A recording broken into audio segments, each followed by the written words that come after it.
అంగవైకల్యంతో కుటుంబ సభ్యులకు తీరని దుఃఖాన్ని అందిస్తున్న సందర్భంలో తెలంగాణ రాష్ట్ర ప్రభుత్వం పోలీస్ శాఖ ఒక అవగాహన కార్యక్రమాన్ని ఏర్పాటు చేసి రోడ్డు ప్రమాదాలను నివారించడానికి అవసరమైన ప్రణాళిక చేపట్టినందుకు పోలీస్ శాఖను మనస్ఫూర్తిగా నేను అభినందిస్తున్నా. ఈరోజు దేశంలో ప్రతి నిమిషము ఒక రోడ్డు ప్రమాదము, ప్రతి 3 నిమిషాలకు ఒక ప్రాణాన్ని కోల్పోవడము ఈ దేశ జీడిపిలో 3% ప్రమాదాల వల్ల నష్టం జరుగుతున్నది. అందుకే ఈరోజు భారత ప్రభుత్వం కానీ తెలంగాణ రాష్ట్ర ప్రభుత్వం కానీ ఈ రోడ్డు మీద జరుగుతున్న ప్రమాదాలను నివారించడానికి విద్యార్థి దశలోనే ఒక అవగాహన కల్పించాలన్న ఆలోచనతో సమాజంలో కొందరి నిర్లక్ష్యం ఇంకొందరికి ప్రాణాపాయంగా మారుతున్నది. వీటన్నిటిని నివారించడానికి నియంత్రించడానికి ఒక మంచి కార్యక్రమం తీసుకొని ఈరోజు కోట్ల విజయభాస్కర్ రెడ్డి గారి స్టేడియంలో ఈ కార్యక్రమాన్ని ఏర్పాటు చేసింది. తెలంగాణ రాష్ట్ర ప్రభుత్వం నూతన జీవన శైలిలో కొత్తగా ఎదురవుతున్న సవాళ్లను ఎదుర్కోవడానికి పోలీస్ శాఖను ప్రక్షాళన చేసుకుంటూ నూతన వ్యవస్థలను ఏర్పాటు చేసి మనం ఎదుర్కొంటున్న సవాళ్లను సమాజానికి అందించాల్సిన సేవల గురించి ఈరోజు నిత్యం మనం చర్చించుకొని నూతన ప్రణాళికలు రచించుకుంటున్నాం.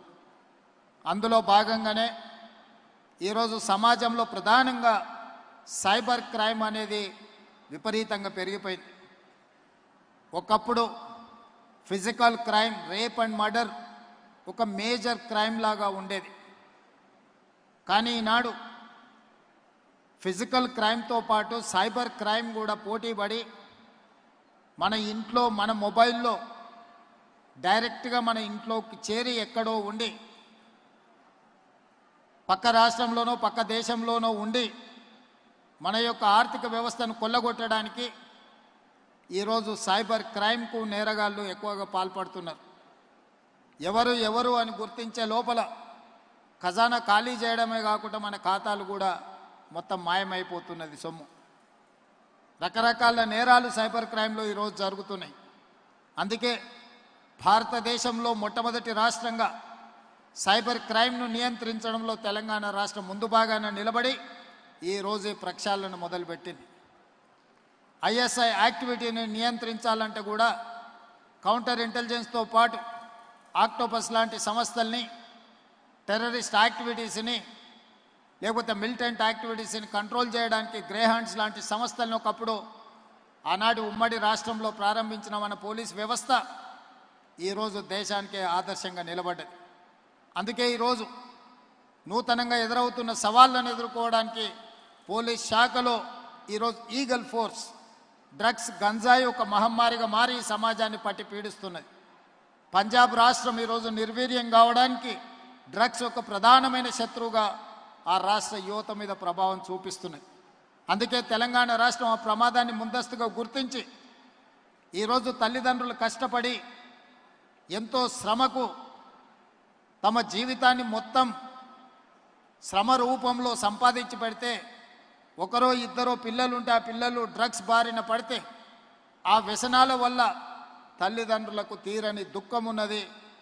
ఈరోజు వింత పోకడల వల్ల, విపరీతమైన దురలవాట్ల వల్ల డ్రగ్స్ గంజాయి కూడా ఒక మహమ్మారిగా మన సమాజాన్ని పట్టి పీడిస్తుంది. అందుకే ఈ డ్రగ్స్ గంజాయిని నియంత్రించడానికి మన రాష్ట్రంలోనే, మన పక్క పట్టణంలో కాదు పక్క రాష్ట్రాలు పక్క దేశాల నుంచి వస్తున్న డ్రగ్స్ గంజాయిని నియంత్రించడానికి ఈరోజు ఈగల్ ఫోర్స్ని మనం ఎస్టాబ్లిష్ చేసినాం.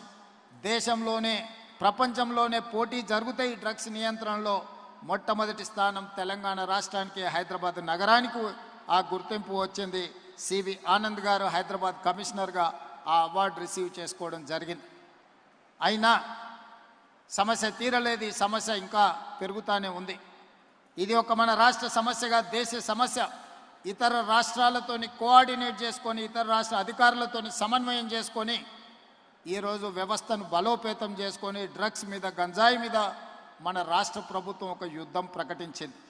అదేవిధంగా న్యాచురల్ కలామిటీస్ లేదా climate changes, after COVID climate చేంజెస్తోని క్లౌడ్ బస్ ద్వారా విపరీతమైన వర్షాలు, మన హైదరాబాద్ కానీ మన నగరాల యొక్క ఇన్ఫ్రాస్ట్రక్చర్ పర్ డే 2 సెంటీమీటర్స్ వర్షపాతం పడుతుంది అని అంచనాలు వేసుకొని మన యొక్క మౌలిక వసతులను మనం ఏర్పాటు చేసుకున్నాం. డ్రైనేజ్ వ్యవస్థ కానీ, సివరేజ్ వ్యవస్థ కానీ, మన రోడ్ల వ్యవస్థ కానీ క్లైమేట్లో వచ్చిన చేంజెస్ వల్ల 2 అవర్స్లో 20 నుంచి 40 సెంటీమీటర్స్ రెయిన్ఫాల్ ఈరోజు పడుతుంది. మొన్న ఖమ్మంలో వచ్చిన వరదలకు దాదాపుగా 39 సెంటీమీటర్లు 2 గంటల్లో వర్షం పడ్డది. ఈ మధ్యకాలం హైదరాబాద్లో పడ్డ వర్షాలు 2-3 అవర్స్లోనే 20-25 సెంటీమీటర్స్ వర్షం పడుతుంది. ఈ క్లైమేట్ చేంజెస్తోని అదేవిధంగా కొంతమంది కుంటలు, చెరువులు, నాలాలు కబ్జా పెట్టుకొని నీళ్లు ఉండాల్సిన ప్రాంతాలని దుర్మార్గులు, అక్రమార్కులు ఆక్రమించుకుంటే ఆ నీళ్లు మన కాలనీలను ఆక్రమించుకుంటున్నాయి. నీళ్లు ఉండే స్థావరాన్ని మనము కబ్జా పెడితే ఆ నీళ్లు అక్కడ ఉండకుండా మన